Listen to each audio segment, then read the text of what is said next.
Lagos, Nigeria. That's good. That's good. We are 9.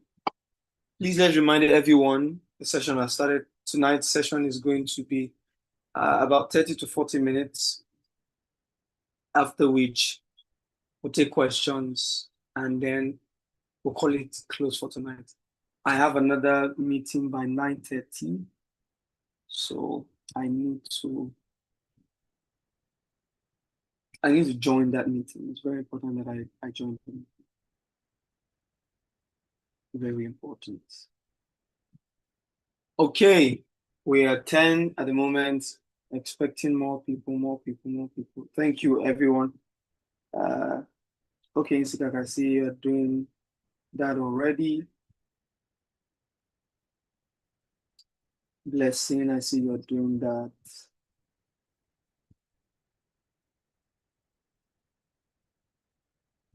All right, okay. All groups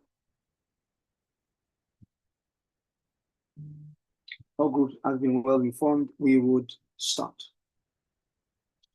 Good evening, everyone. Welcome to Wisdom Class by my humble self, Olumide Yomi-Omolayo. You can as well just say Coach Olumide. Reason for the title is for people to know that this class or this session is for personal development, mind transformation, and for career growth. Those are the 3 pillars for Wisdom Class: career growth, personal development, and mental transformation. I say it again, career growth. You can drop it in the chat section. 3 things that the Wisdom Class is for. You can drop it in the chat section: career growth, mental development, and mental transformation, and personal development. So I say again, career growth, career and business growth, mental transformation, and personal development. These are the core foundations of the Wisdom Class. I would like to see that you drop this list in the chat so that I know that you're following me. Like I said, there are 3 pillars or 3 foundation or core teaching focus for Wisdom Class. It is personal and business growth, mental transformation, and personal development. I want to see people in the chat section drop this so that I know that you are following me. So that I know that you are following me. I know that you are following me. It's a virtual session, so it will not be easy for me to confirm that you are. All right, thank you, Oluwashemi Logaremo. I see. Yes, career and personal growth, mental transformation, and personal development. I expect to see people from the Wisdom Class join this session. I've not seen a lot of people here. This session is solely for them. All right, our numbers are increasing. It's not encouraging enough. This session might be free, but the knowledge and the work put into knowing what will be taught tonight is not free. Some of the things I would teach tonight, you will hear for the first time. Some of you would be familiar with the concept, but you've not paid attention to it. You've not paid attention to it. Like I said earlier, my focus and desire is that people grow in all areas of their life, hence the 3 focus: career and business growth, mental transformation, and personal development. Career and business growth will speak to interpersonal relationship in your workplace, career roadmap, office politics, communication in the office space, presentation, skill, soft, and permit to say hard skills for you to grow in your career and also in your business. We are also going to be talking about sales strategy for you to increase your profit and income. And that's why we had classes from Tabitha Olaniyo, who spoke on budgeting. We've had classes by Priscilla. We've had class by Motolani. Also, personal development. We've had classes from Priscilla. She also spoke about personal development and a little bit about career and business growth. Also, for business, we've had Fabian George on the call to speak on money. We've also had sessions on personal development that I've taken myself. Also, Mr. Abel, also Mrs. Adil, Miss Adilanke, yes, or Momi Adilanke. I hope I pronounced that well. If she's on the call, she would hold my neck to pronounce her name well. This has been the core focus for why we have wisdom class. And I decided to let you guys know so that you understand that wisdom class is not something a young man decides to do to grow a following. No, my purpose and vision and desire for wisdom class is that people grow in these areas. From next month, the number of wisdom class that is free for all will be reduced. We are going to have a paid session where there's a curriculum that everybody would follow, assignments that you would take in order for me to monitor your progress. I decided to take a step back as around May to observe and see if truly I can monitor the progress that everybody that has been joining the call is making. But I believe it's important for me to invest more in people who are ready to take solid action. I truly believe that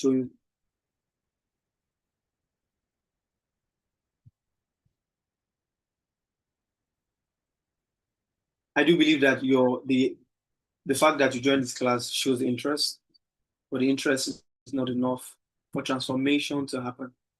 Action is important. We'll dive through what we want to discuss today.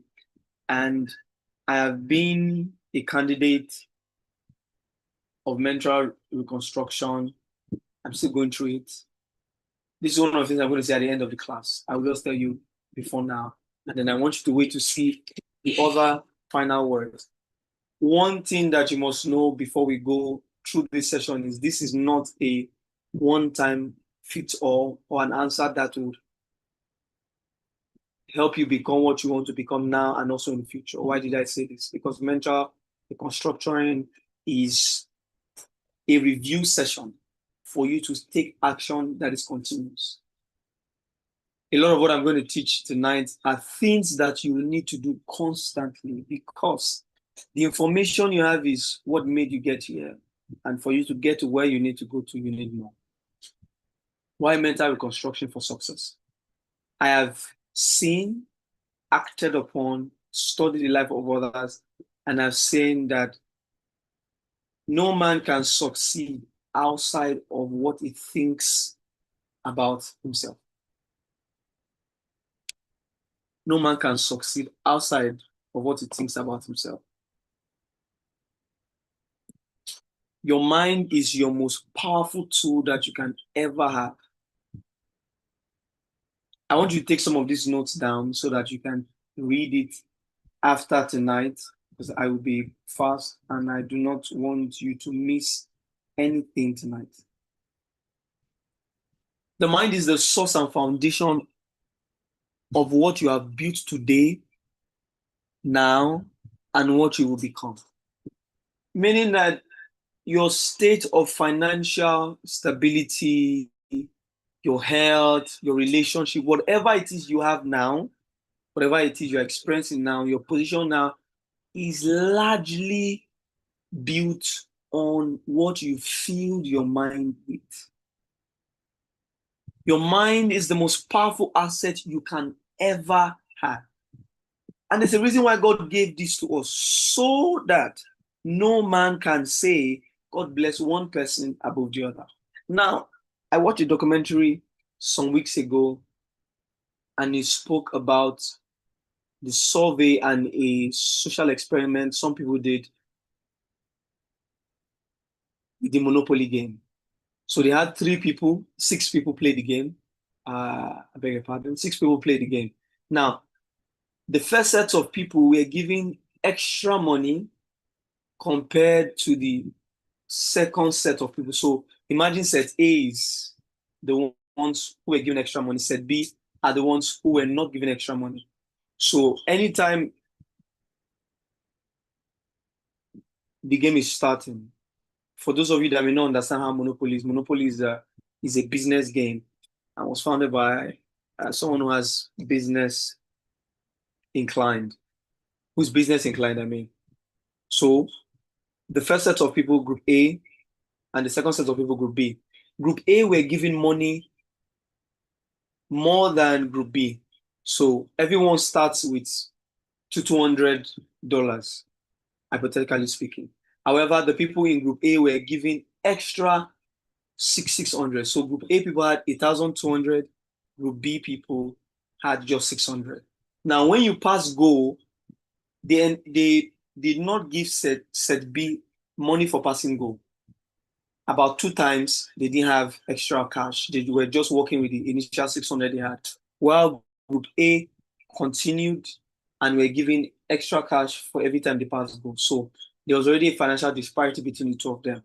Now they noticed that for every time the groups were changed, maybe people from Group B became Group A, or they changed the setting or brought in new people. They found out that the people who were in Group A won more times than people in Group B. It was not a tag team match, it was an individual match. But they noticed that people who were in Group A won the match or won the game compared to the people in Group B. Now, Monopoly is someone gets bankrupt, that's how you can't play the game again. You don't have money to pay if you land on someone's house or you are fined, you don't have money to pay, you have sold your property, you go bankrupt. That's how you stop playing Monopoly. You become a winner when you amass more wealth, more property on the board game. It's a very interesting game. You should try it. It's a game that teaches you negotiation and also relationship with people, how you can maneuver your way out of difficult situations. You should try it another day. Now, they noticed that the people in Group A were more confident when they were playing. They were more vocal. They were more interested and they looked happier when they were playing the game as compared to the people who were not given enough money. Then they came to some conclusion that it is true that people who have some certain privileges above the others believe and act like it is their right to succeed. And whilst some people who did not have an added advantage played with the mindset of being already defeated. Now, this was a large consensus. It does not mean that the entire group of people in Group B believed this, but it was large. So in a sample size of 10 or 15 people, maybe 1 or 2 people won the game or thought differently. But a larger number of people saw themselves as victim in the game. One case or one example that I remember very well was the person who did the review said, some people were so bold and they told the guys in Group B, you will fail, just sell your property to me now. Not because they've started the game, but because they had the mindset that they had more money than some other people. So they already believed that they were going to win. And they found out that eventually became true. The strongest asset that you can ever have is your mind. This is why nobody on earth can ever claim that God cheated them. He blessed one person above the other. Why? Because he has given everybody a fair playing chance. Why do I say this? Some of you will be saying, if I was born in Dangote's family, maybe life would have smiled on me. You may be right, you may be wrong. Why did I say this? Because there are circumstances that you have that are beneficial to you, and someone who is born in that family may not have. But that's a discussion for another day. Why did I establish this fact?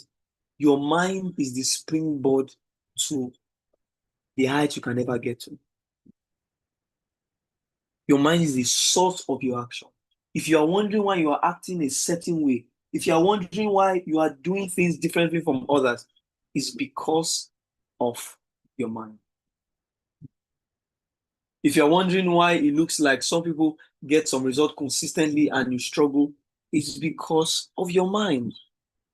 Your circumstance will only change when your mind changes. And that's what I was doing for us earlier in the year when we were looking about money. For the first 2 to 3 months, we were talking about financial knowledge consistently. In July, we are going to take financial knowledge again. July wisdom class is going to be a paid session. It's going to be about 7 to 8 sessions for a period of 2 weeks. It's going to be intensive. Assignments will be given. It's going to be a limited number. I would announce and let us know. It's not going to be so expensive. About 25, between the rate of 25 to 40 something thousand. And because of resources that you'll be given and the people that is going to come and facilitate, it's going to be, it's not, I'm not only the lecturer or the teacher for that session. I'm going to bring some people who I have seen have success in certain areas.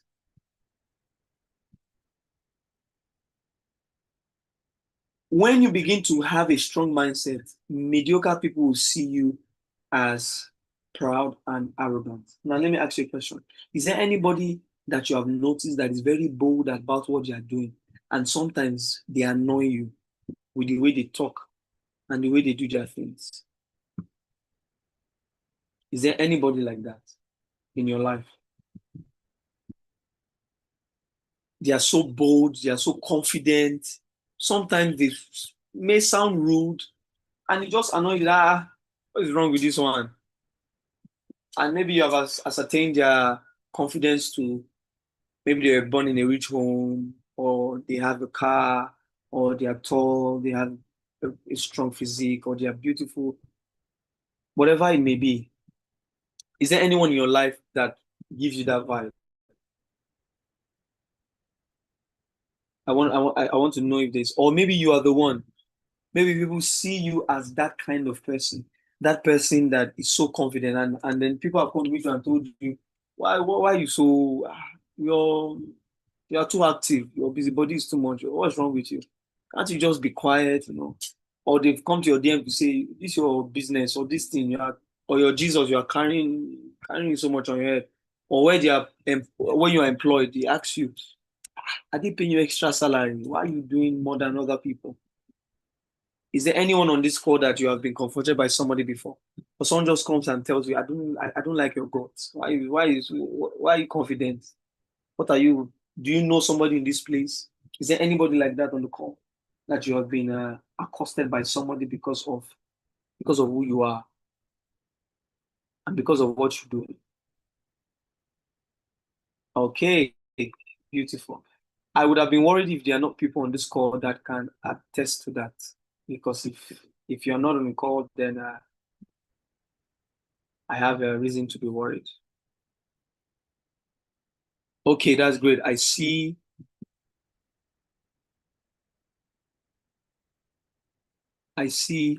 Olayinka Mercy.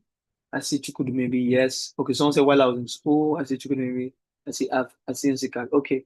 Uh the others who didn't raise their hand, I want to believe it's either you have seen somebody, because you not saying you're the one means that you've seen somebody.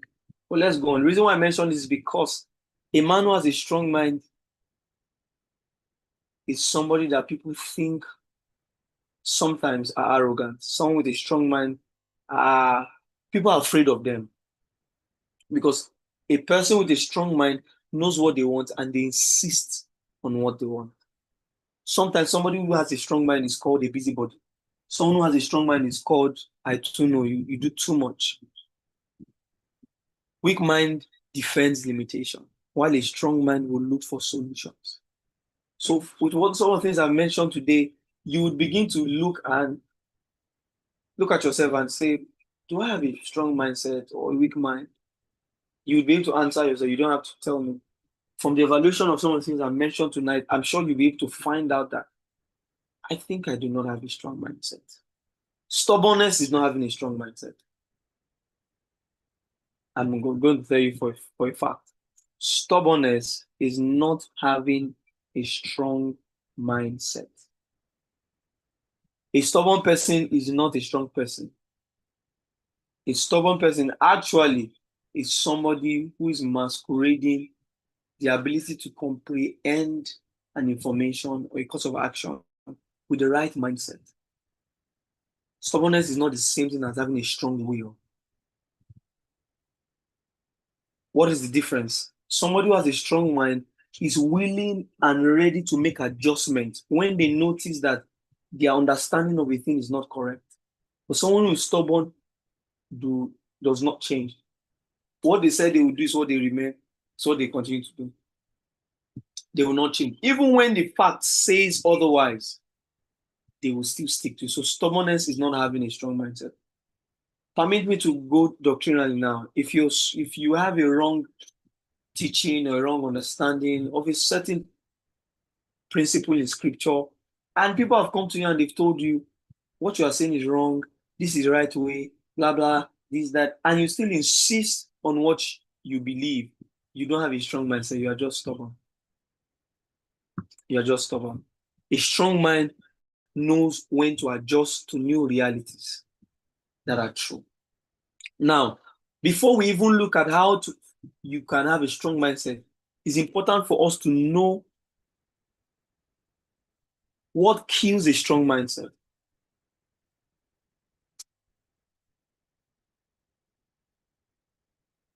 It's important for us to know what kills a strong mindset. There are 7 things I've written down here that I want you to know. The first thing is checking your phone in the morning. If you do this, say I do. The first thing you check every morning when you wake up is your phone. If you are this person, just don't lie. Just say yes. Just say yes.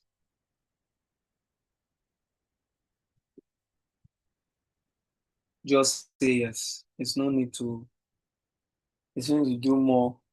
Okay, let me see. Aha, all right. I see one person. I see the second person. Even if your name is on the chat, I will not mention that. But I need you to own up. When you own up, you see why I'm telling you to come out and mention that yes, you check your phone first in the morning. Okay, 1, 2. Okay, there's a brother. I was worried. Okay, I see a lady. All right. Okay. Unknown killers of a strong mindset is checking your phone first in the morning. Now you ask me,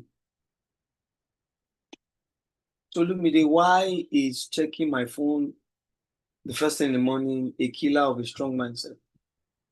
When you check your phone in the morning, there's something you're telling your subconscious that external information are of value to you, and that's what dictates your action. So it means that you are reactive and not proactive. It means that you are reactive and not what? Proactive.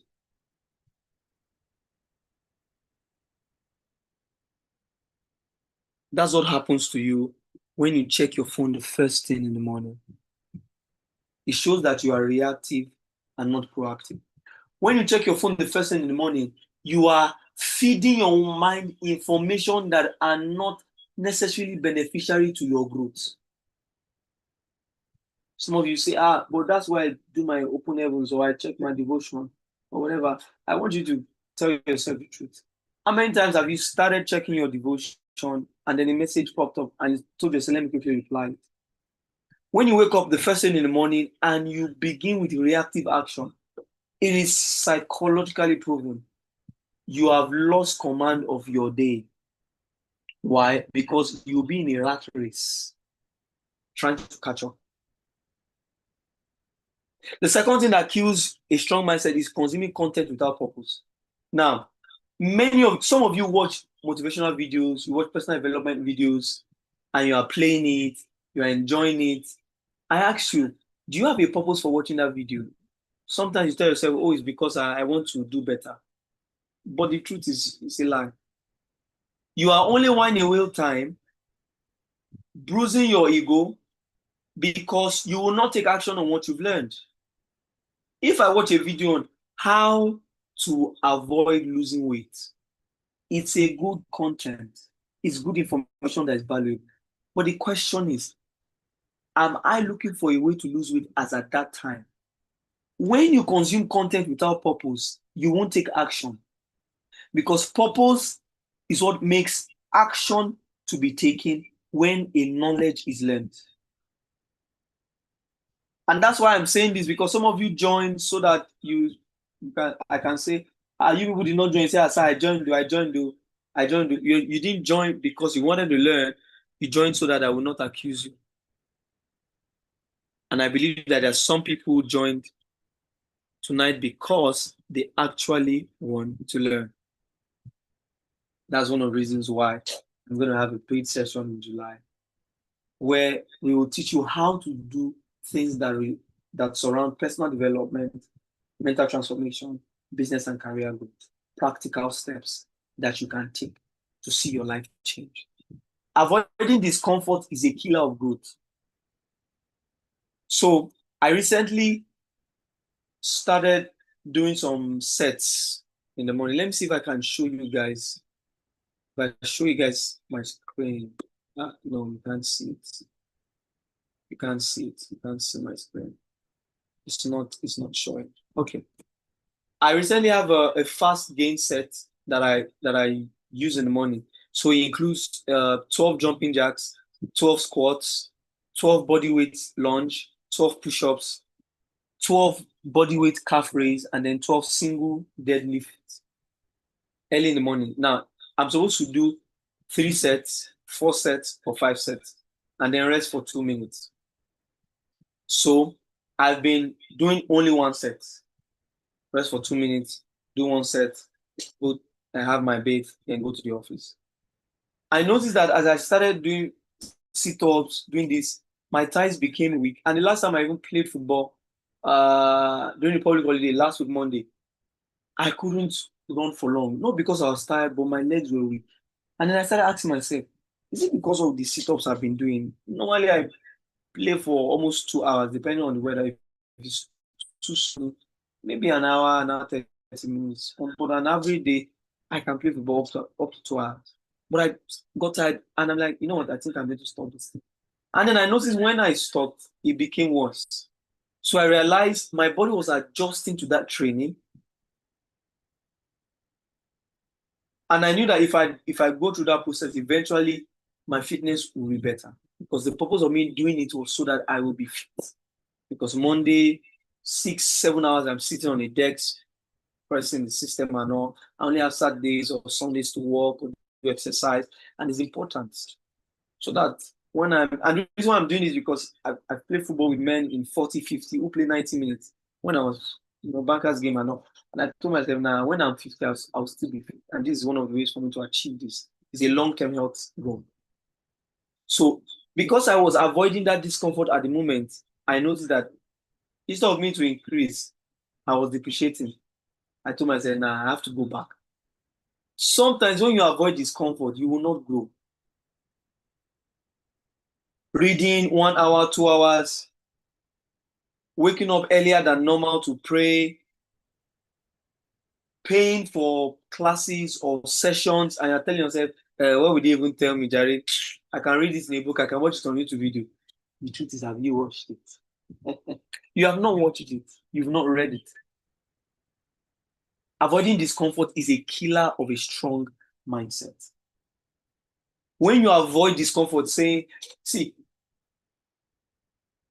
I mentioned Who Moved My Cheese in the last session we had on Monday. How many people have read that book? You've completed the book.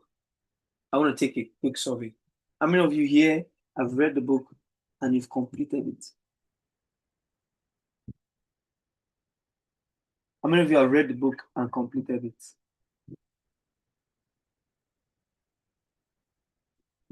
Is there anybody on the call? You read the book and you finished it. Okay, if you're not finished, you just let me know that, oh, I've started reading it.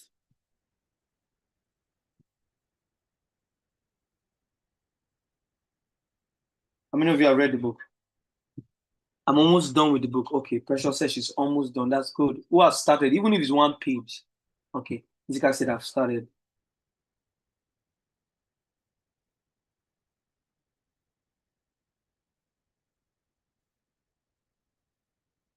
Any other person?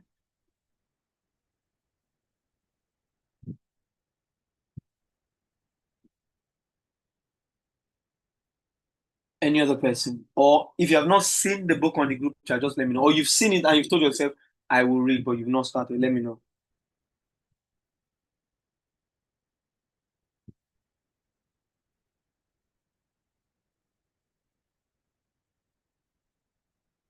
I've started. Okay, I see another person say, please, what's the title of the book? Who Moved My Cheese? Sherry said, I've not seen it. It's on the Wisdom group chat. By the way, if you are on this call and from the Wisdom group, I just dropped a message. Members of the Wisdom group, I'm not amassing followership. I need people that are active. So today, Insika, please, let's do a poll of people who are on the call tonight and Wisdom class. I do not mind removing people from the group chat. I don't want people who are just there for who are just motivated to join and not take action. Motivation is interesting. You feel, yes, I'll do it. And then you join and no, I do not want that. So please, let's take an attendance. And anyone who did not join tonight without good reason would be removed. Okay. Now, so the group chat will be dropped for some of you that may join from another group. The group link for School of Wisdom will be dropped so that you can join and then you see the book. Avoiding discomfort is a killer of a strong mindset. The next thing is negative confession. Now, I mentioned this in church on Sunday, and I'm saying this again, even in a mental transformation class. When you speak negative about yourself, your subconscious will believe it, and you would act in accordance to that confession. So when you make something like, when it comes to this business thing, I know really they do well, Jerry. If you pray to God for growth and God gives you a business idea, it will die even without you doing anything. If you tell yourself, I'm not really a good writer, I'm good at speaking than writing, you will never be a good writer, even when you sit down and learn from the best of the best. Now, sometimes these negative confessions are ways or your mechanism that you use in order to bring yourself under false humility. It is not good. Now, let me ask you a question. If you had someone that you love, they made a mistake, and you tell them you can never make it, what you are doing is bad, would they see you as a good person? So why do we tell ourselves negative things that we not even tell the people that we love? Seeking constant validation will kill your strong mindset. You know why? Because you always seek for people to approve what you are doing. And the truth is, there are times when nobody will ever approve what you are doing except you yourself. Even me, if you come to me, sir, I'm doing this, I'll look at it. Once I can decipher and discern that this goal is achievable and it's something that we can measure, I can say, God, it's possible that I may not even understand why you are doing it. There are days in your life, there are projects you do that people will not understand why you are doing it. So seeking constant validation is a killer, even if it's someone that you love, even if it's a mentor. It's not all the time that you must be validated when it comes to taking good decisions. Another one is constant comparison. Now, you see somebody who is on vacation in Bahamas, on vacation in Maldives. She's in the blue water, or you see a guy that is driving a new car, and you're like, what am I doing with my life? Did you realize that you are comparing your entire life to one aspect of another person's life? Do you realize that? That you are comparing the entirety of your life to just one aspect of another person's life. And let me tell you something about social media. People always show their good sides. If you are a DC comic lover here or a Marvel Cinematic Universe lover here, you know a villain that is called Two-Face is in Gotham City. So one side of his face is good, the other side is burnt and they score because he had an accident. It's called Two-Face. If you are a Batman lover here, you can let me know in the chat section. That's one of the greatest super. I love Batman because This man literally doesn't have any, he doesn't have any superpower. He's intelligent and he's rich. And it just shows how strong you can become, how successful you can become with a strong mindset. Batman is one example. I didn't even plan to do this, but yes, I watched one of the series. Somebody asked, why are you on the Justice League? Why are you on the table where some people are demigods, some people are superheroes, some use serum?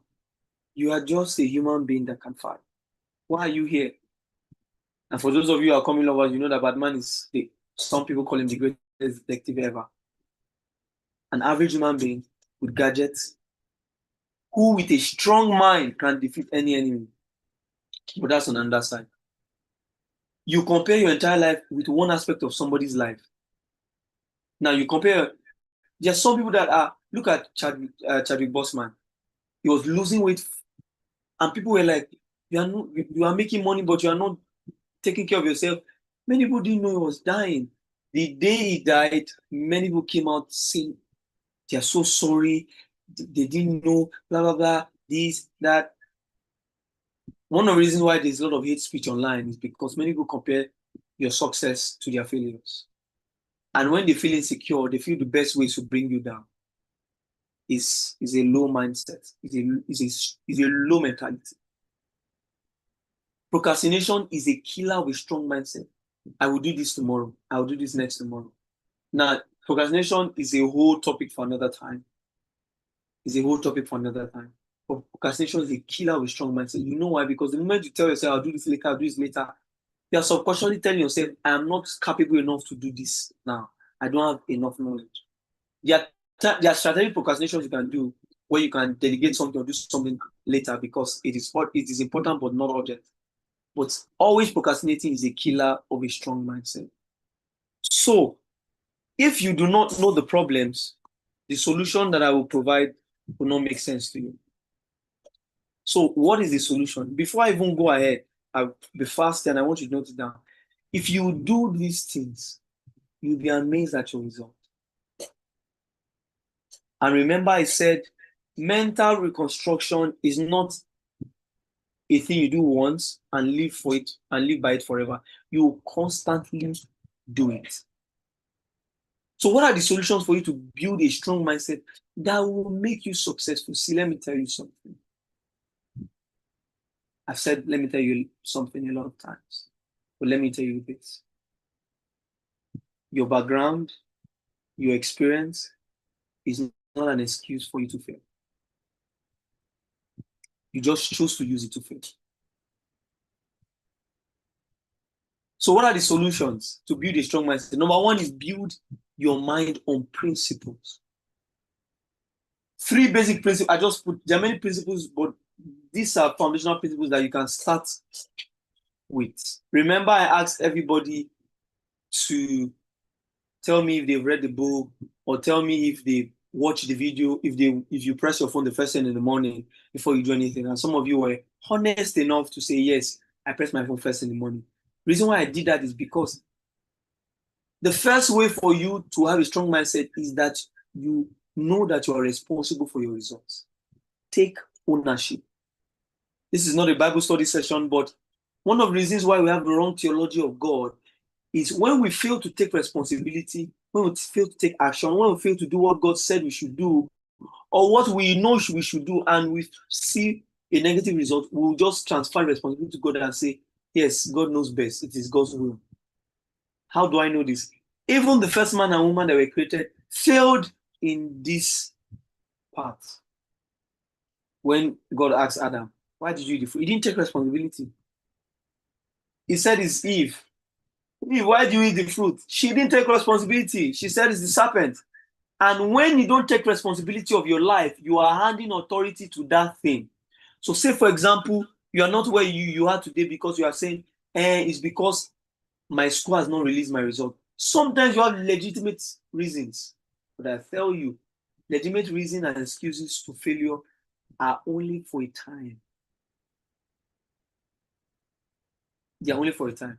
So now you're working, now you're on your own, now your parents are not determining what you eat or how you manage money, if you still keep complaining that your parents are the reason why you are where you are today, that excuse is long overdue.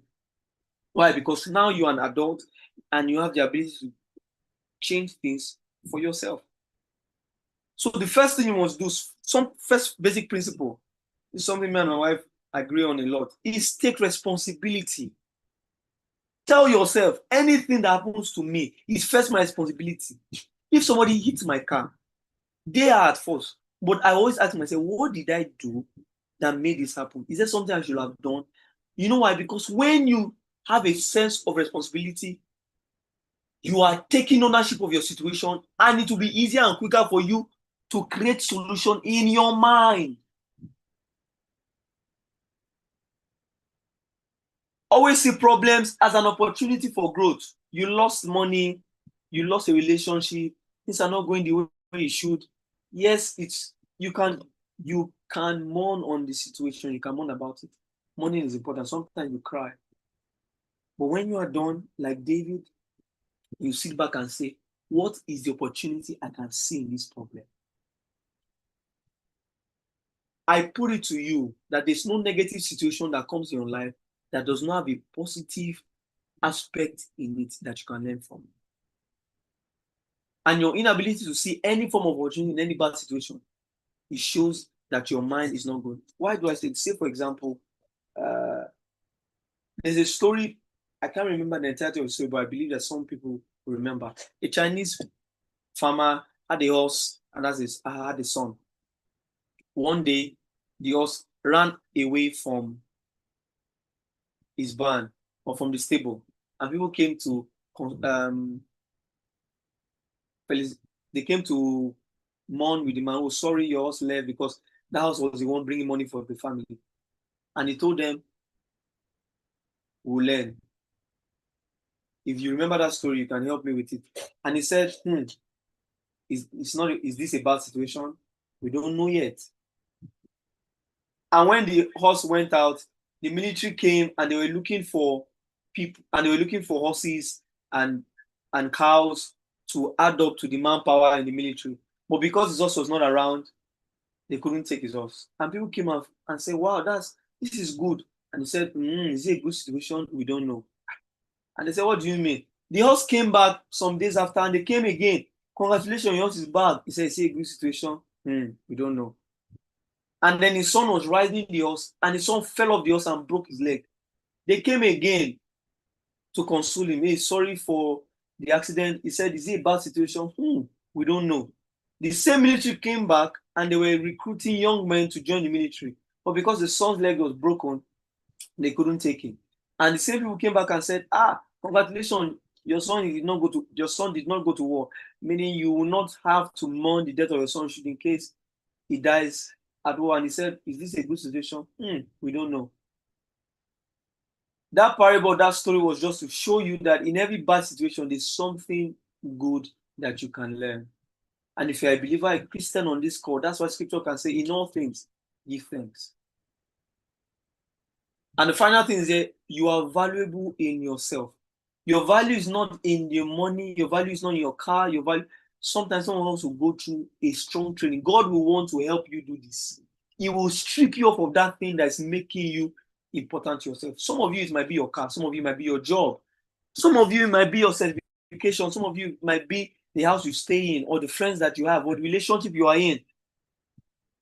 God in his infinite mercy sometimes can take some of these things away from you in order for you to realize that your value first was never in material things. Those material things are adding to you because you are a person of value.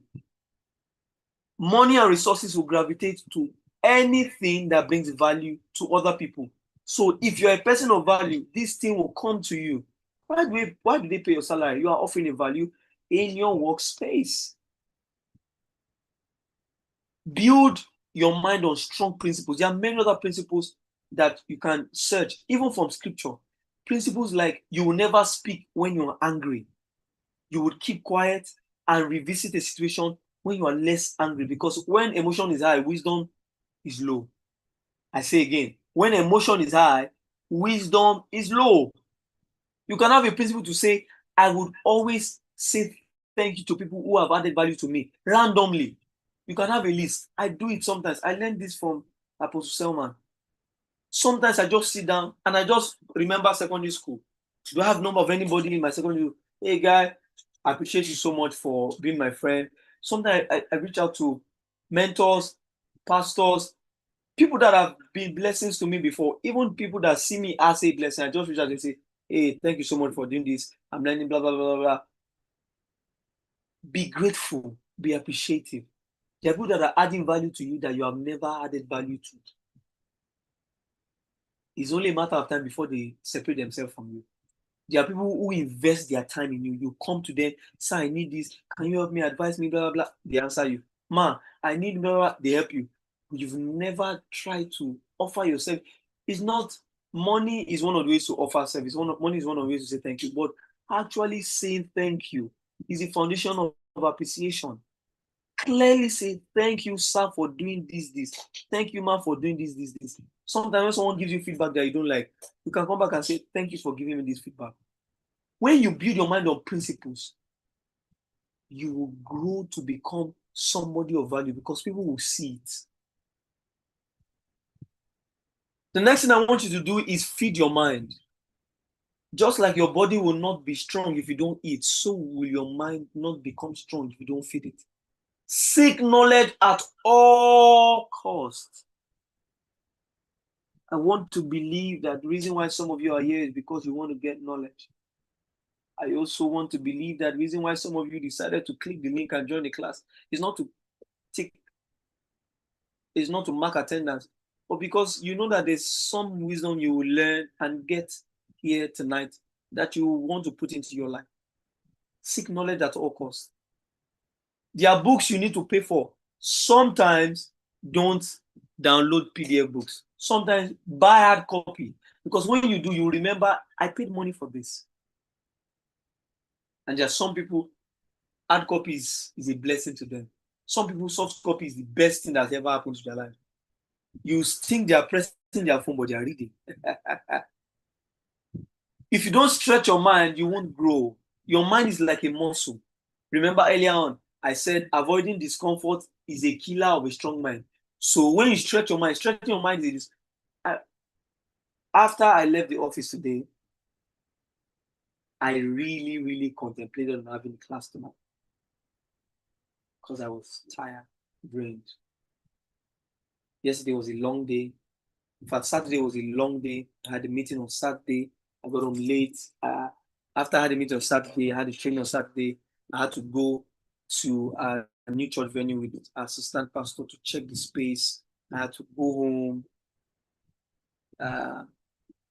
pray overnight. I had to prepare for service, pray and ask the Lord, I wanted to do something different. I did a presentation. Normally, I would just prepare. I said, no. I want to do something different for service. I want to do something different. I want my people to see things differently. I want the people at Envoys VI to think beyond the box. So I said, Lord, what can I do differently in service on Sunday? So, okay, do a presentation. I had to sit down, do all of that, go to service, 2 services, morning, evening, went home again, woke up early in the morning, and after work, I'm like, let me just go and rest. And then the principal spoke to me, let me put it like that.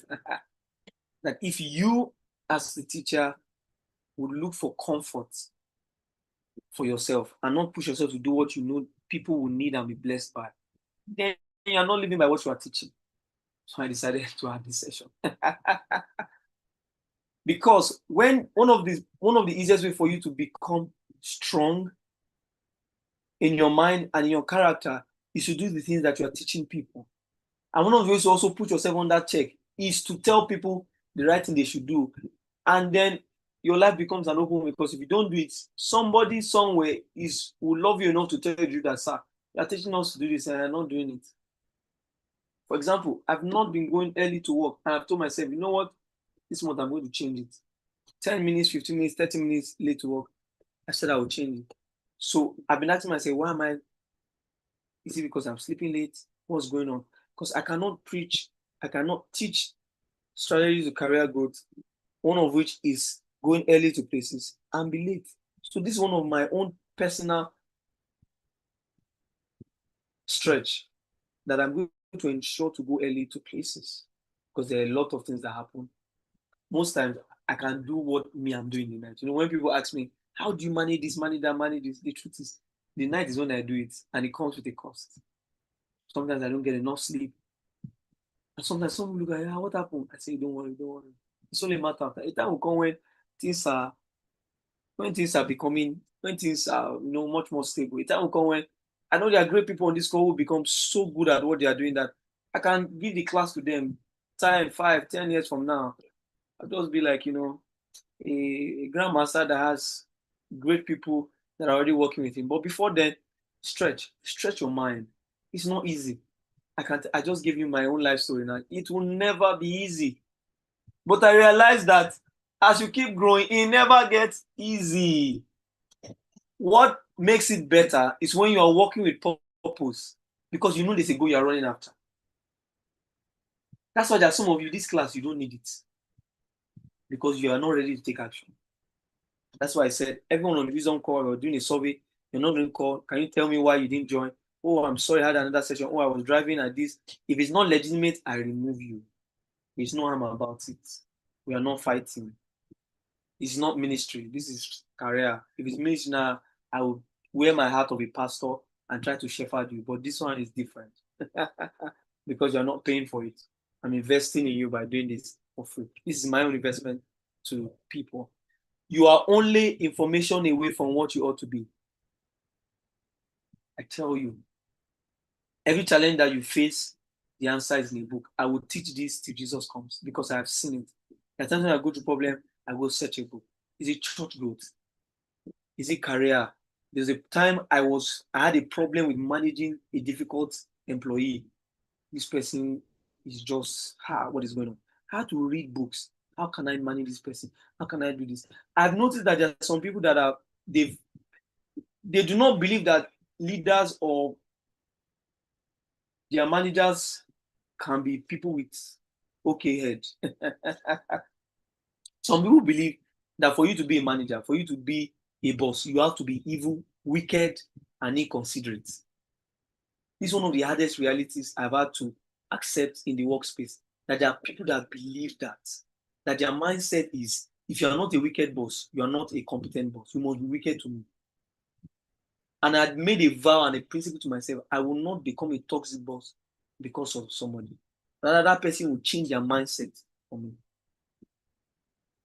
So you are only an information away from a strong mindset. If you are struggling in any area, except if you don't decide to make a change, you will not change. Let me tell you a secret. The minute your mindset changes and you are moving towards it, there are people that will naturally gravitate to you because they can see it. There are people who will never want to be your friend. With your mindset now, they will not be. They will not want to be. But when they hear you speak, one of the things that attracts me to someone is when the person is visionary. If the person is always at the past, I distance myself from the person. Always saying, this is how I used to be before. Let's remain like that now. No. I'm not saying let go of friendship. I'm saying if somebody is stuck on the past and is not ready to grow, give them space, because you will become just like the 5 people that you are closest with. Other solutions is reflect and apply. Have a me time to reflect on your actions. Now, this me time is average 30 minutes. Not, your phone must not be there, only a book and biro. Or maybe your system that's not connected to internet. Write things down. This lady annoyed me yesterday. I said this wrongly. Should I have said this? Sit down and think. Could I have done it better? There's no knowledge that someone is teaching that what he didn't learn from somebody. It's a hard truth. Nothing is new under the sun. So if you read something from a book, ask yourself, did I apply this? Can I apply this? So for example, somebody asked me at the midweek service some weeks ago, that how do I know that I was not harsh to sack somebody? I told him, there are 3 things. First, was the person well trained before they joined the business?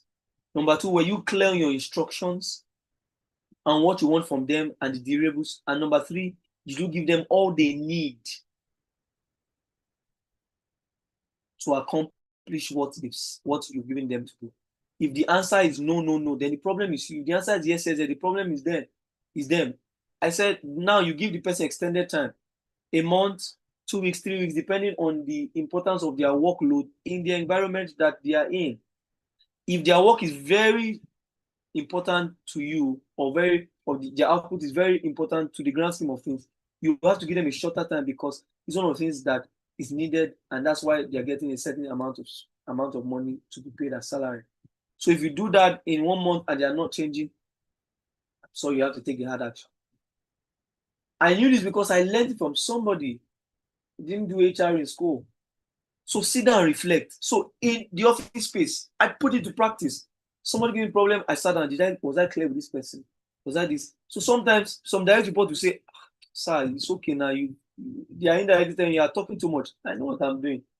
It will never be an excuse that I think I was not clear with what I wanted. I will literally show you, I want you to do this like this, do this like this. I'll tell you this. I'll be so clear so that when you mess up, you will not see me as an evil person. I'll be very assertive. I will give you time. I'll watch you, and then say, so act on what you have learned at all times. Reflect and apply it. Be willing to fail, adjust, and try again. Many of us are afraid to fail. One of the hard things you must accept is that when you fail, it's a learning curve. And that thing you fail in, once you learn it, you can never fail there again. Failures sometimes are permissible at certain stages in your life. Say, for example, you are a programmer. There are some mistakes you make when you are a junior programmer. But when you are head of engineering or whatever position you are in, and you make some silly mistake, the punishment will be harder. See, mistakes and failures are also time conscious. There are mistakes and failures that will happen in your life that they need to happen at that certain time so that it's quicker for you to adjust and make amends. There are some mistakes you make at certain point in your life that when you make it, it's detrimental. So don't be afraid to make the mistake now. And there are times in life when some mistakes must be made. If you prolong it and prolong it and prolong it, you will make it at the wrong time. And it will have greater consequences. Stop avoiding making mistakes. Embrace it. Adjust and try again. This is why I said earlier on that one of the principles you must have is your value is not first in the things you have. Your value is first from your identity and understanding. Because if you put your value in your results at all times, when you fail, you will say you are a failure. When you fail, failure is a situation. Failure is not an identity. You are not a failure. You only failed in a thing. So sometimes some people would want to make you feel extremely bad, and that's because they are damaged. When somebody makes you the failure and they don't make the situation or the circumstance that surrounded the situation as what is bad, and they make you the bad person, they're the ones that are broken. Don't personalize or internalize somebody's toxicity. Please don't. Failure is not an identity. Failure is only an occurrence. And everybody fails one way or another. Every leader fails. There's nobody it's only God that's never failed. Everybody fails one way or the other, and we learn from it. Don't swallow yourself. Don't bury yourself in the failure. Fail, adjust, try again. This is how you build a strong mindset. So when it happens, you're like, I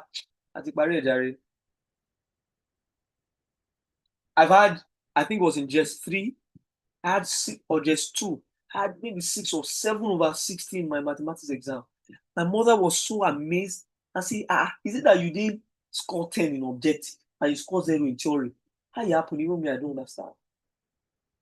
And then she came to school and then they saw my result and then she was like, She said a teacher looked at her. She still doesn't remember who the teacher was. The only thing she remember was it was a male teacher, and the teacher said, you may be failing now, but you'll be surprised.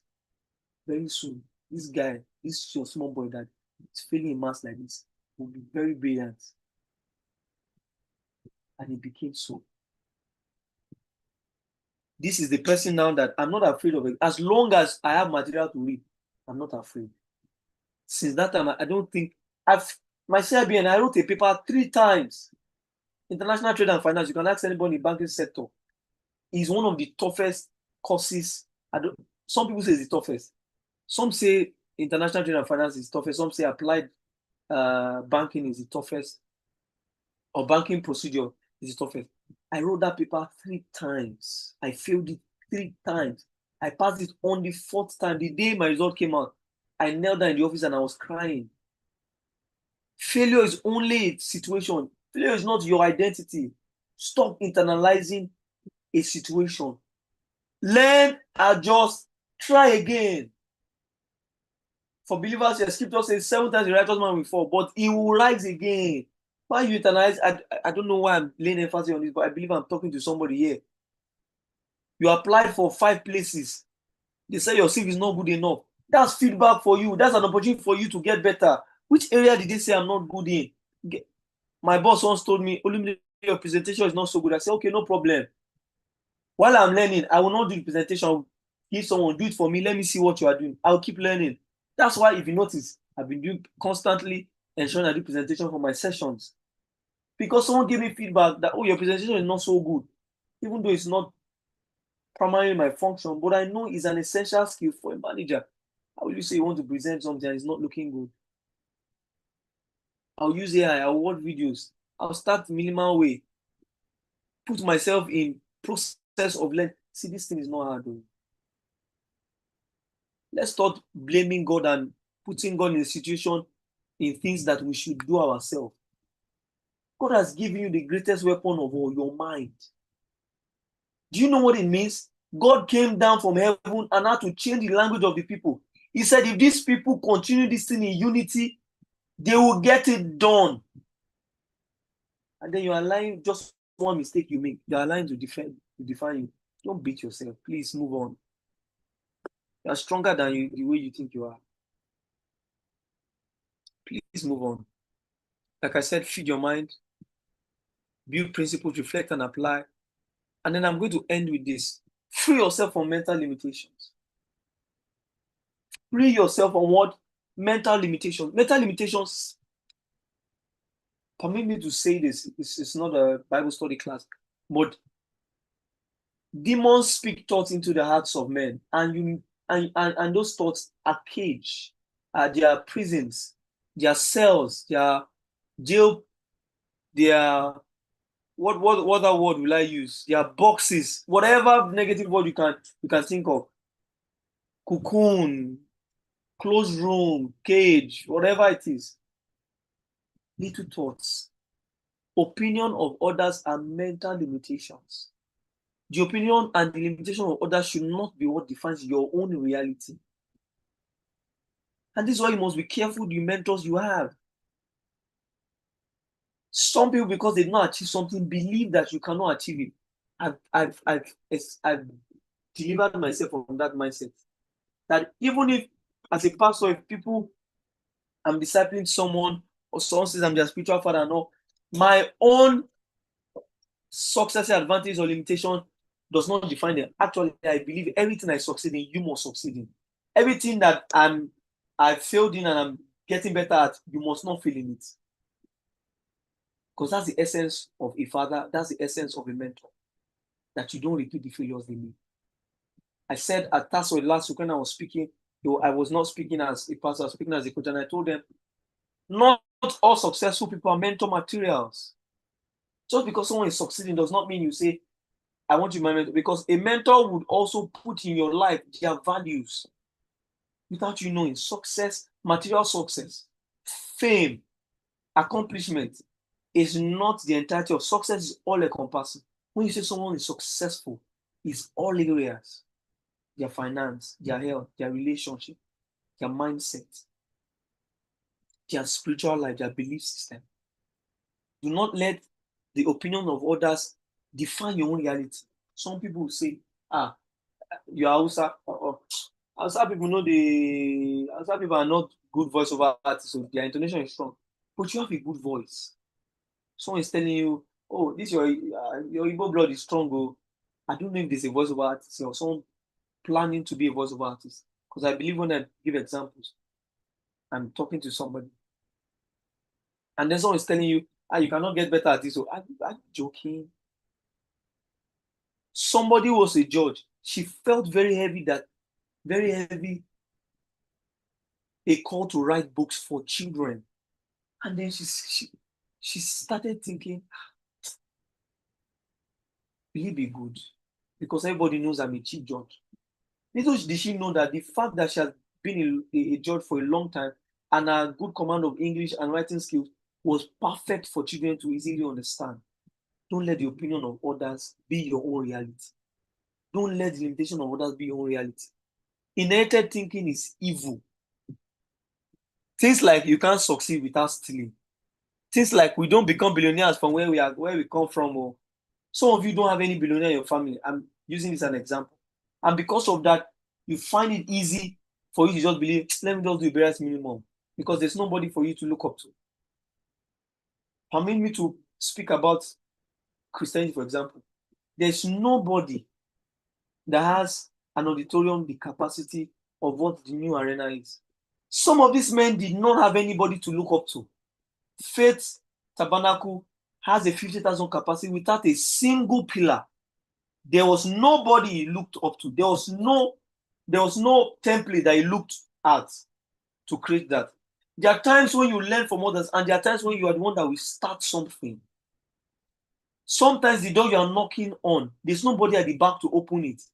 So God is going to give you the key to unlock it. So it will be harder for you to unlock than for someone who is at the other side of the door to open it for you. Sit down and ask, what inherited thinking do I have? This is one of the reasons why, if you notice, people who were from well-to-do family, some of them become billionaires. It's because their parents were maybe thousandaires or millionaires already, and they became billionaires because they built upon the world. It's a mindset, it's a psychology. Dangote is from a rich home. Tedula is from a rich home. Elon Musk, Jeff Bezos from rich home. Bill Gates, they are from well-to-do families. You can research it, and if you agree with me, you can drop it in the chat section if you ever read about this people. Not everybody is from rich home. Some are from very humble backgrounds, and their mindset changes, and their mindset will change. Sit down and ask yourself, is there any related thinking that I have not even let go of? Things like, we marry late in our family, we do this. See, generational patterns are thought process that men believe and keep confessing. Then when you believe, because you believe things that are spoken, and words that are spoken are from an inspiration. And every inspiration and every source is not from the physical, is spiritual source. And every spirit source is either good or evil. So every thought process, as I'm speaking to you, I'm speaking life to you. And as you are receiving it, you begin to see that there's a change. You're asking yourself, really, I want to ask you a question. Who will benefit from you thinking small? I genuinely want to ask you a question. Every one of you listening to me. Every one of you listening to me. Yes, I know circumstances have hit you. I know Nigeria has done a toll on you. Some of us have lost some people. Some of us do not have the access to people that we used to have again. Yes, I know all of this has happened. But I ask you a question. Who will benefit? Who will be blessed by you playing small? By you accepting a limitation and embracing it like a person that has won a lottery? Personal trauma and pain are mental limitations that can stop you from doing something new. Learn from your mistake. I've said it. Don't let it stop you. Sometimes some of you went through a very difficult, you invested yourself in a relationship of 4 years. I'm seeing a number 5 years. You invested so much. Maybe the person is even a twin, identical or not identical. You invested so much in that relationship, and then all of a sudden the person says it's not doing again. And now you are afraid to start, or everybody that's coming to you, you're like, come on, don't let me get committed. No. Your mind, a lot of times, subconsciously protects you from going through hurt again. It's true, but sometimes, a lot of times, sit down and say, this thing has happened. I need to heal from it. Success is another mental limitation. If you succeed in one thing, you will now say, this is the area I'm known for. I shouldn't try other things. Reinvent yourself. Dare Atalade was known for singing music. How many songs is he singing now? He and his wife have one of the most if not the most successful event planning business in Nigeria. The time Beyonce? The time Beyonce came to Nigeria, they were the one that brought her to Nigeria, and some other American artists. They've been managing NVCA for maybe 2, 3 years or 4 years. I can't ascertain the exact number, but it's not singing again. You have the right to reinvent yourself. That's why I said earlier on, when you are seeking validation from people all the time, you are killing yourself. You are having a weak mindset. When you do something and it's because you love it and it's fun, when people drag you online, you look at them and say you are saying rubbish. You don't look at them and say, it's okay. You can have your opinion. People are online, there are negative people everywhere. But the moment you have a strong mindset, like I said, they will see you as an arrogant person. Anybody succeeding in something is a sign that you do not have an excuse not to succeed in what you want to do and what God has put in your heart. And if you are not strong enough to accept that, take responsibility, and you blame other things, you become a toxic and negative person. That's why you see someone post, oh, I just passed this and say, there are some people, if a woman is succeeding, the first thing that comes to your mind, that is an inherited thinking. That no one can make it based on hard work alone if she's not doing something different. Some of you, if somebody confesses to you and tells you it's only content creation I'm doing, I'm making money, I'm not doing it, you will not believe. You say it's a lie. You are doing fraud, you are wiring money, you are doing money laundering, you are doing this. That's to show the mindset that you have. Even if it's true for some people, it's not true for all. Fear disguised in wisdom is another thing. Oh. Things like, let's be real, let's be real, let's be real. Are you sure this is the right way? Can you wait? Start small first. Analyze it. Or do research. Do this. Sometimes fear can disguise itself as wisdom. It's foolishness with makeup. Fear disguised as wisdom is foolishness with makeup. It looks good, but by the time you clean, you're like, go babe. Things like, be realistic. Can you achieve this? Can you do this? There will be time when once you sit down and say, oh, I think I'm over imagining things. But a lot of times, the reason why we stop doing things because people told us, be real, be realistic, and this be achieved. Hey, are you sure? Hey, are you sure this? Hey, okay, I don't know. You spend money, but stop. Sometimes that you need to fail in that thing so that you learn. Sometimes you need to fail. And if you speak with someone with a small mindset, they will. A daughter of mine wrote a book and she sent to me, was going to publish it. I was going to allow her, but I told her, no. I love you enough to ensure that you do something well. Because I've read the story of people making it big, and some of them you just want to encounter. I watched a podcast of a man who said the reason why he got a job was because 4 or 3 years ago, a certain man was in an hotel and the man was seeing him do a bridge construction in Abuja for about, I think, 2 or 3 weeks. And he saw the owner of the company coming to the field, coming to the location every day, even on Sunday. He said he saw the man, he saw the logo of the company. So 3 or 4 years after, that man bid them for another project. The man that saw them working 3 years ago said, this company, approve it. And he said, do you know why you got this contract?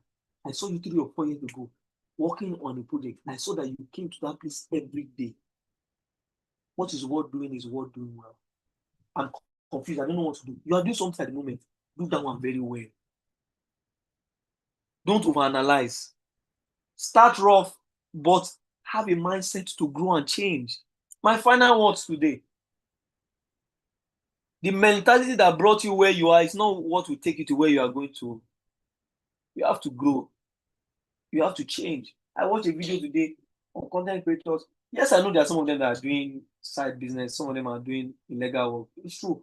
But these men legitimate make good money from what they are doing. Some people have said, oh, this is a simple way to do it. The secret is always out there. It is left for you to accept and say, you know what, let me try this. Let me see if it works. You must have a strong conviction. This is how you have a strong mindset. If your conviction is not strong, you will bow for anything. You must be purposeful. I'm going to do this. I believe strongly that Christians should excel in their work and business. I hate it when I see people saying, Lord, promote me, promote me, promote me. When He has given you all you need, He has given you a mind, He has given you wisdom, He has given you access to people. I believe strongly that believers should be top of all the organizations because God has, let me tell you a story. I will not tell you the company so that you know. Did you know I worked in a place where someone in another department came to me and told me, oh, this an agency says they want to have a discussion with you outside of work, outside of business, outside of this thing. They just want to have one-on-one. I knew what he was talking about. I said, okay, no problem. Wisdom has taught me sometimes don't say no outrightly, delay it.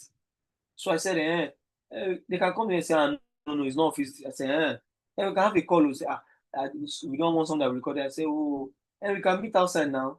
Can come here. I say, okay, let me know. I say, I'll let you know. Did you know, weeks or months later, I got to know that they sacked the person because the person was siphoning funds. Imagine if I had answered, I would have been roped to sack. And that's how I would have lost my job without even doing anything illegal, but by association. But scripture has taught us do things well as you are doing unto God. Have a strong conviction. I have financial needs, I will never steal money. I have financial needs, I will never falsify information. I have financial needs, I will not tell someone they will pay me extra so that their work gets done. Be purposeful, have a strong conviction that even when people lie against you and you lose your job or lose something because of a lie, you tell yourself, the world may see me as a failure, but I know I'm right before man and God. You must be so clear in your conviction that you are ready to die for it. Growing a strong mindset is not a goal. It is a journey. It's not a goal you meet once. I've gotten it. No, you will continue it until you die. And don't stop. Don't stop. Keep growing. It will be a disadvantage that with all I've said tonight, you just take it as information, you don't act on it. And then you see in 2-3 years, you see someone you just and you say, the person just lucky. Stop that nonsense. Luck will meet people that were prepared for it. You know why? Really, some people are lucky, but the truth is, the lucky that we are saying they are lucky is that they prepared for it. If you look at anybody that you say, you just blew overnight, check the track record. They've been doing something. Sometimes, why we say people are lucky is they've been doing something consistently in other areas. They decided to change with the same mindset, the same principle, and then it worked for them. Look at Nasboy, for example. He has been doing music for a long time. He said in a video, he asked one of his friends, and his friend told him that he's legit money in content creation. He said, he tried it and started singing. He said, he thought they were doing money laundering. He said, no. Do you know? Some people, let me even say Gaze Baba. There's some of you here that don't know that Gaze Baba has been in the industry for over 10 years. Some of the musicians that you love now, they've not been in music industry compared to him. Some people on this call will think that, Gaze Baba, he just blew last year now, or is this year? That man has been singing for over 10 years, consistently doing what he's doing. So understand the bias of some people that think, he tried to use the Christians and blah, blah, blah. It's because I've known this person, I've seen him, I know how sound he is doctrinally. Now, there are some of the things I may not agree with, but the truth is, it did not just come overnight. So some of you here, you are doing something and doing, maybe it's business, you are selling shares, selling doing this, doing that. You are doing because you have built value, and then you say, okay, you know what, let me try something else with that same value system. And then boom, people say, you're just lucky, you're at the right place at the right time. No. Success will always pay people that invest in it. So if you have joined this call tonight, and with all I've said, you decide not to take action, I'm sorry to say, but this will be a witness against you that you knew the truth. You didn't act on the truth. Comparison will always kill your joy. Slow and steady little by little. And remember, you don't know the challenges that others are facing. They are only showing the good side of their life. Some people are sick. Some people are mad. I mean, literally. They are mad. They are struggling with their mental health. You don't know. And you are saying, hey, God, I just want to be like this person. May God not answer that prayer. Because all you need to become is inside of you. When your mind is reconstructed, you have created foundation strong enough to build success stories on you. And I want you to know this. There are many people that are waiting for you to become. Because their becoming is tied to your becoming. And I hope with all I've said, you would know that success that you think is not achievable, it truly is achievable. It's only a matter of time. Thank you very much for tonight's session.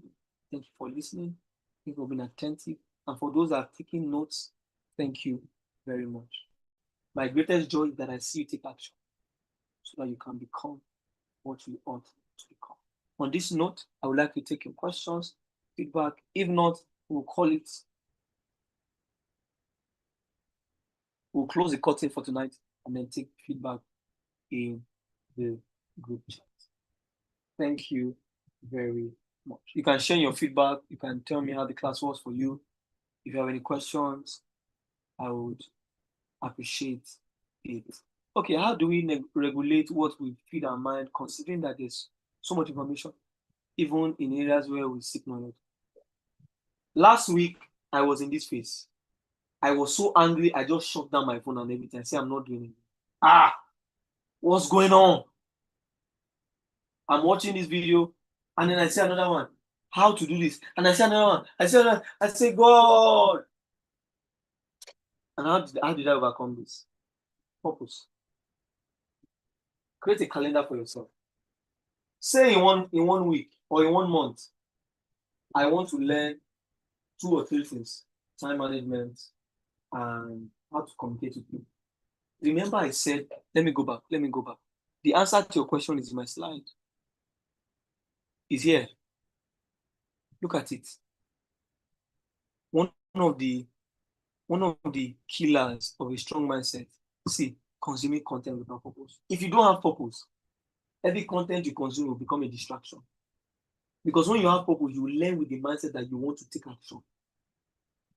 Many of the things I teach you guys in wisdom class are things that I myself am saying I want to learn to do this better. As I've learned since university days, I read, act, learn upon it, and then teach it so that I will not forget. So if you don't consume content with purpose, you'll be swamped. There's too many information out there. And at the same time, if you don't know what you're looking for, you will not find it. So have a purpose. Give yourself the easiest way to do things. I'm giving you free coaching session now that you will pay for you. You deserve it. Give yourself a focus. This month, I want to learn on these things. Let me tell you. How can you also find the focus? Ask yourself, what do I want to get better at this month? What do I want to get better at this week?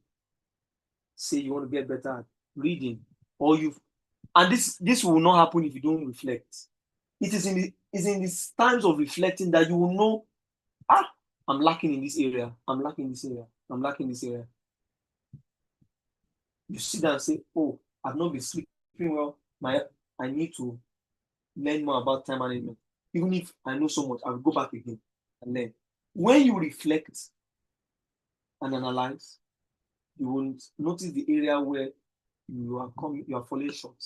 It is those areas that you should purpose to know about and read about, so that you are not consumed with too many information. And comparison also adds up to when sometimes you see someone doing so well in this thing. You ask yourself, what did they learn? You try and learn it. You stand that one, you try and learn it. No. Sit down. Don't compare yourself with anybody. Evaluate. Off your data, switch off your data, switch off your system, switch off everything. Pen and paper. What did I do wrong last week? Because the real competition is yourself. The real competition is yourself. Last week, what did I do well? Oh, I was not late throughout. That's good. Oh, last week, they said this, they said that. Oh, I'll write it down. Sometime later, we'll also look at evaluating feedback because also important. And this person that gave me feedback, is he right? Yes, he's right. Is the person giving me feedback because they want me to go? No, that means I'm not taking. Oh, they gave me feedback because they want me to go. All right. Which part are they? Do they want me to change? This area, this area, this area, this area, this area. So first, you reflect from your previous self in the last week, last month. It's in your reflection, identify the areas that you think you didn't do so well. It is that area you need to improve. And when you're trying to seek information in that area alone, every other information you can learn it another time. If you don't have a purpose for learning, you will not take action. If you don't take action, you are just getting information because you want to feel good about yourself. And feeling good about yourself is only momentary. It has no substantial result. The best thing you can do is tell somebody, I learned about this yesterday. I read this book yesterday, and that's the best you can, because you will not take action. I hope that's helpful. Any question is already it's 10 first time. I already exceeded my time, but I believe it was worth it. Oh, it will know. All right. Go ahead, ask a question.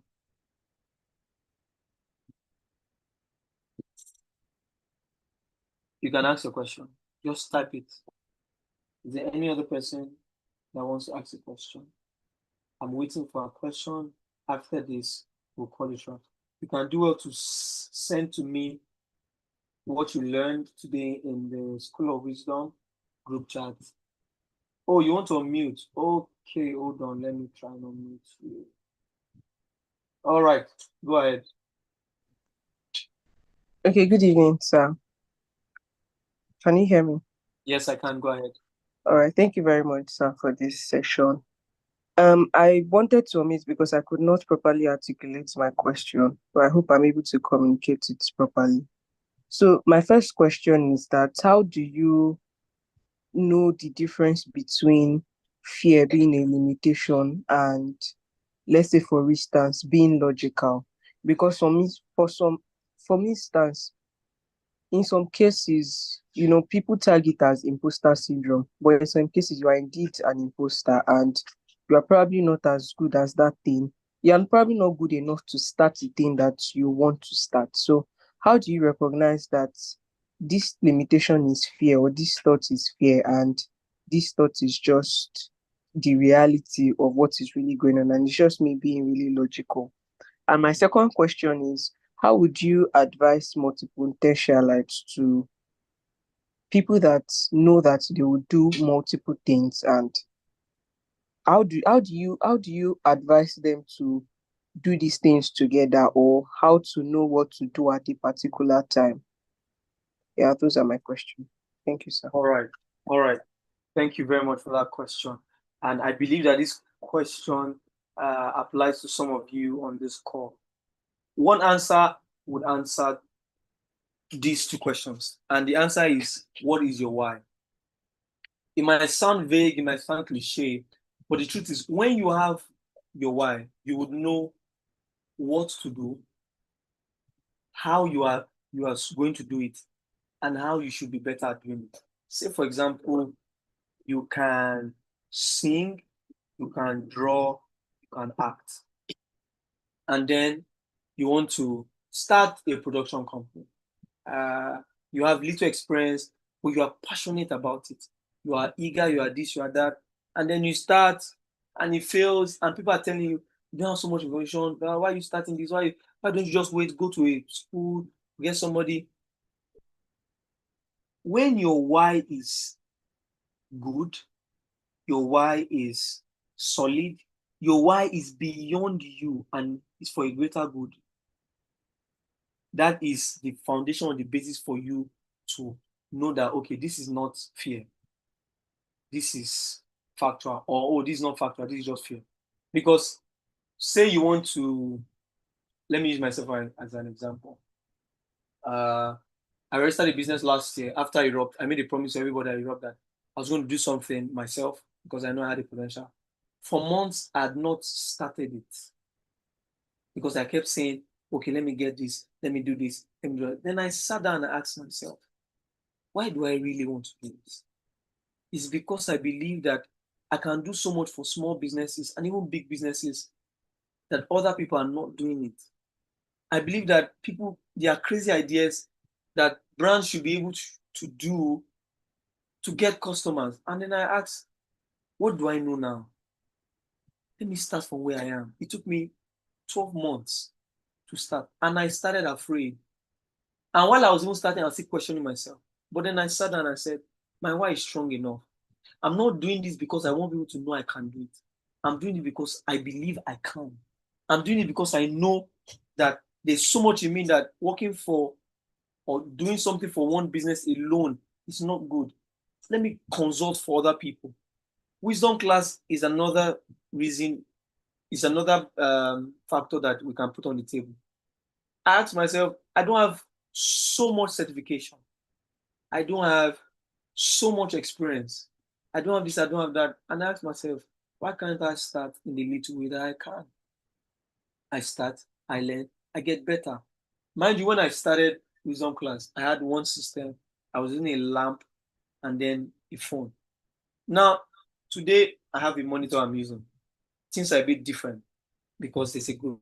A time will come when you will see me in a studio. Why? Because my why is strong. So when your why is strong, you will know if it's fear or if it's actually true. Because sometimes imposter syndrome is a fail-safe system to tell you you're overshooting. And like I said earlier, sometimes you need to fail in something for you to learn from it. So if you are selfish in why you are starting something, that's an indication that maybe the foundation of what you're doing is wrong. Why do I say why is also important? You can sing, you can draw, you can act, you can dance, you can do like 5 or 6 different things. And you know that if you do it better than even somebody that people are saying, this guy's a good dancer, and like I can dance better than him now. Let me tell you this. People would not believe in your mastery until you are good at one thing first before you diversify in other. And it is the people you want to serve with your talent. So sit down and ask, which of this skill can I do well now? Because doing something well at the initial stage is the foundation for you to diversify in other things. It's also like business. Some business start in one sector, they make well, they show people that they have principles and strategies and conviction in that area, and it builds trust. Then they cannot diversify in other things. So I would advise, start in one thing with a strong why. Why? Okay, why are you singing? Why not drawing? Why are you doing this? Why not doing that? It's because the moment you question yourself and you tell yourself the hard truth, there's nobody outside of you that will question you and make you stop what you're doing. Once you question yourself, I can do 5 things. I can be a comedian. I can be a comedian. I can be a content creator. I have comic ideas in my head. But I know that for me, it's a selfish reason if I decide to go to content creation fully. That's for me. Or I say, okay, I want to go into stand-up comedy. I may eventually do a few skits here and there, maybe with my wife, who's also very creative. Or I just decide to be the scriptwriter and just give it to her. But it will not be my core foundation. Why? Because for me, my purpose is to see people become what they need to become. I'm on a journey of becoming myself. I'm not helping people because I've become, no. Becoming is a journey. But I believe that even while I'm on that journey, I can take people along. So this is my why. Someone can see me online and say, this guy say, what is he doing? He's not even certified in this certain area. Me, I have certification, I have this, I have this, I have this. Yes, I know they have. But my why is strong for me. I was bold to put out School of Wisdom. Someone say, you're not wise enough now. Why are you doing School of Wisdom? I'm not the wisest man on earth, but I know I have wisdom. I have the Spirit of God in me. So when your why is strong, imposter syndrome will turn into a self-criticism that will make you become better at all the time. Because if you can sit down and self-critique yourself, I think that's tautology. If you can criticize your processes and get better, question everything you are doing, and you have the right answer to yourself first, anybody outside questioning you, you'll be able to give them good answer. And I'm sure that there are some of you that have joined this school and you can see clearly that this man has a purpose for why he's doing this school of wisdom, with the answers I've given and the way I've taken it. So your why must be strong for what you are doing. Imposter syndrome will come once in a while. But when it comes, what imposter syndrome is doing is questioning your why. If your why is strong, you tell them, no, I know what I'm doing. And when your why is good, if you feel incompetent in a certain area, when your response will be to learn, your response will not be to run away from it. Like I said earlier, someone said, oh, your presentation is not as good as other people. I said, okay, no problem. I learned on it because I grew and I believe I've gotten to a place where I can be a manager. 3 years before now, I may have fidget or just disappear or not take opportunity. But when your why is strong, when opportunity comes to you, you will take it. And like I said, finally, for the other skill sets, pick one first. And let that why let it be beyond your own personal need. Because when it's beyond your personal need, if other people are served and serviced by it and they enjoy it and they get value from it, the moment you diversify in other areas that you love to do, they will be willing to open either their money or their time or whatever it is demand from people because they see a value system from the first thing you are doing in other areas. And I give example of Daria Talade doing so well in music, not in events management. If they eventually say they want to do a startup or something, people will say, okay, they succeeded in other things. Let's see what they can do. Dr. Sid is a doctor. He has a gaming company. He has one other, I can't remember the name now. Did so well in music, started something else, and people saw that, oh, it's good. If that guy comes up and says, oh, I have this I'm doing, people will say, he has a track record of doing things well. But he started something. A lot of people start something not because it's their passion, but because it's something that they know they can do well as at that time to bring in resources that will fuel their passion. So start with something first that is beyond you, that will not serve only you, serve more people. And when you start there, as you do so well, be a master in it. Be so good in it that when people talk about it, they remember your name for it. Then you can now start doing it. Dangote started with cement. He did sugar. He did this. Some of the things fail, but that Dangote name, we know it for quality because of one product, cement. And this. See Dangote petrol now. People are going there because if you can do well in cement, you can do well in other things. So start in one place. Be good at it. Do it very well. Then little by little, you start diversifying because we are multi-talented. You will not do all, but you can do a lot. I hope I've been able to answer it.